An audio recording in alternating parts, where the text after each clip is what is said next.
So this is a good time to get into the Black Wall Street Report. And here to talk about the money is a former investment banker and the founder of Kids Who Bank, an amazing organization that has financial literacy classes for young people in 137 schools nationwide. Please give your attention to the talented and super smart Jatali B. What's going on, sis? I am chillaxing. We just wrapped up our second annual Kidpreneur Awards Gala. Good. Why are you laughing at my word? Is it too old school for you? Yeah. No, yep. The thing about it is you're millennial. Like, so how are you using chillaxing? Look, I'm in my mid-30s, so you can say what you want. I remember flipping a tape deck, so oh my God. Not that young. Wow. What are we learning about today, Jatali? Today we're discussing business credit, how to build it, 5 basic tips, and a couple of wild cards. Okay. So of course, a quick crash course. You should always make sure your business is incorporated, LLC, whatever you choose to do. Make sure you get an EIN, aka your federal tax ID, and open up a bank account using that EIN. Do not use your personal social security number to do anything that has to do with your business credit. You want to keep everything completely separate.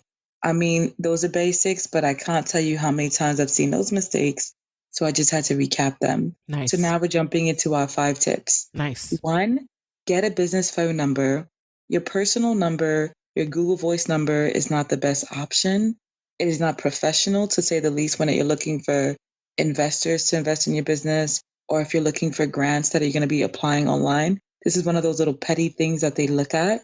And if budget isn't an issue, you can do like eVoice. eVoice is like $12 a month. Mm-hmm.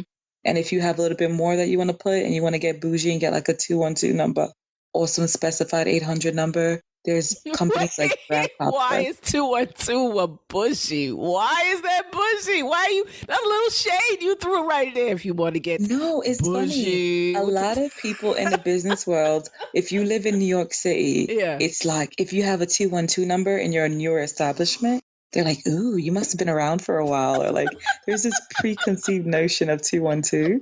So funny. I call it bougie. But you ever see the advertisements for it's a 212 thing? Have you seen those? What is that? I haven't. It's so corny really to me. TV, but now I'm going to go Google it. They're on the subway platforms. It's AT&T ad, and it's like, it's a 212 thing.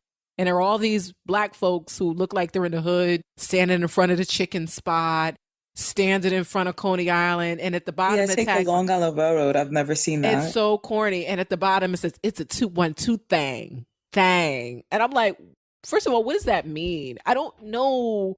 And who has a 212 number, and why is it a Black girl standing in front of the chicken spot? I just don't understand.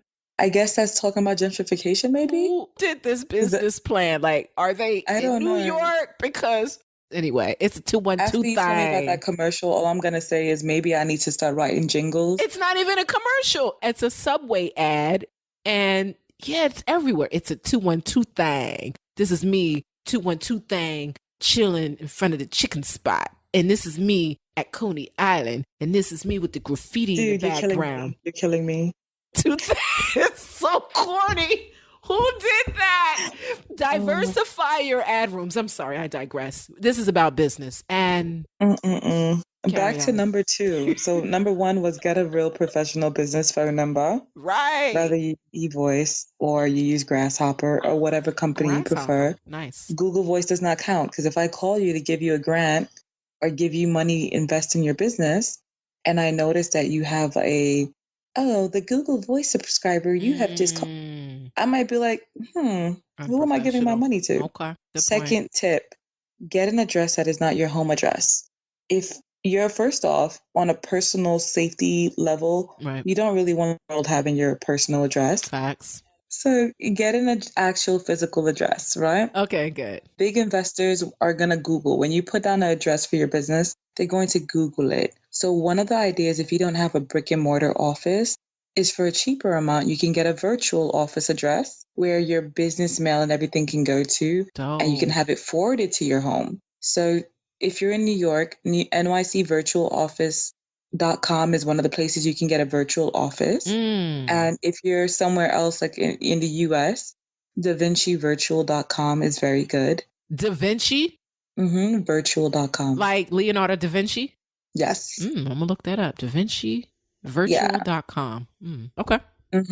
But if you're in other countries, like I know me in the UK, we have virtual offices. They're amazing to have. And especially when you're promoting your business and your brand, get one, invest in one. It's a good investment. Number 3 is get a DUNS number. Dun and Bradstreet, DNB.com, basically. People underestimate the importance of having a DUNS number. But if you're building business credit, those numbers are so A important. what number and what kind of number is that? Duns, DUNS. A Duns and Bradstreet basically is a company that kind of keeps track of all the vendors you're paying. It keeps track of your business credit. It's kind of like the FICO of the business world.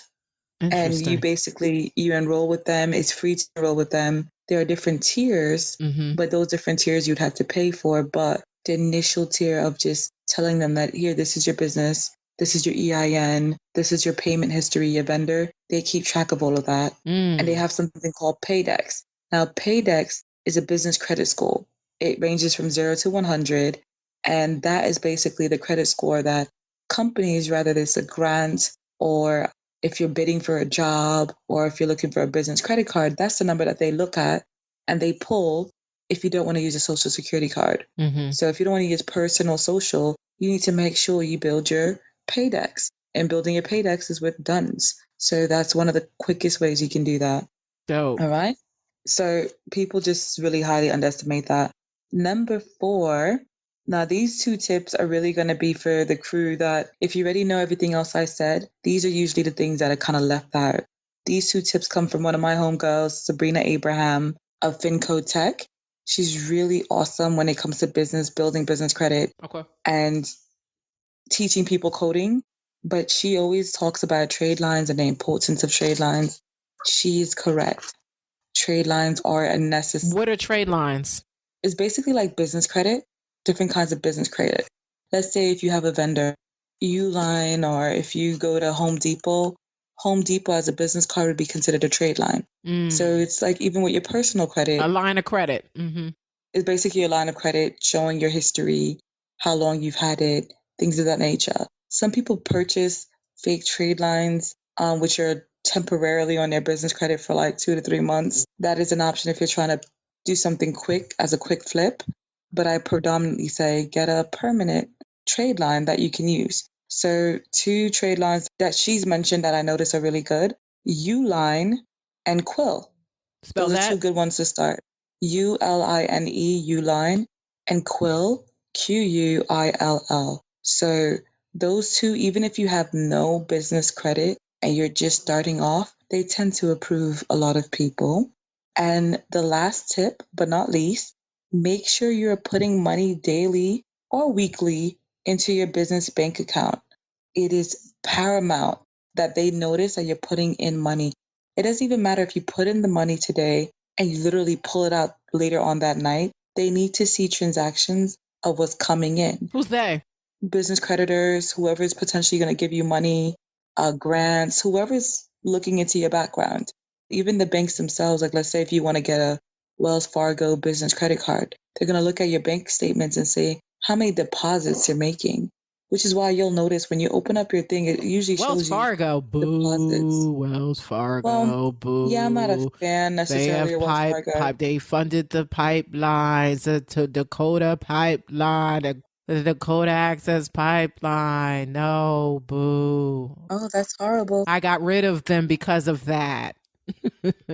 I'll be honest with you, like my issue with them when it comes to real estate is I know a few people, every time I've purchased a pre-foreclosure, a lot of times when I find out who's giving them the hardest time, that won't allow them to like remod or do anything like that, it's usually Wells Fargo. Wells Fargo's whack. They're attempting to try to fix it because after the Dakota Access Pipeline protests and all of those people pulled out, they've been trying to rebrand themselves in the Black and brown community, the indigenous communities. I remember, I don't forget, but people tend to have short-term memory loss, but we can't. See, I didn't know about that. it, but now I know. So now it's like, okay, now my gripe with them, I'm like, I'm about to do some more research. Yes. Like, we need to come hard in regards to fixing what you can't even fix that. How do you fix that? So they're whack. Anyway, those are the tips for today for the business credit. All right. Whatever company that you account with, whether it's Capital One or Chase, whoever you choose to go to, just keep in mind that they're looking at your deposits. So if you're not making deposits on a regular daily or weekly, that has an effect. Even if literally, as I said, the money comes in, you're pulling it out. Just make sure you're making deposits. And those are the tips for building your business credit. Cool. That's Jatali B with the Black Wall Street Report. Jatali, where can people contact you? info@kidswhobank.com, or feel free to reach out to my social media, my website.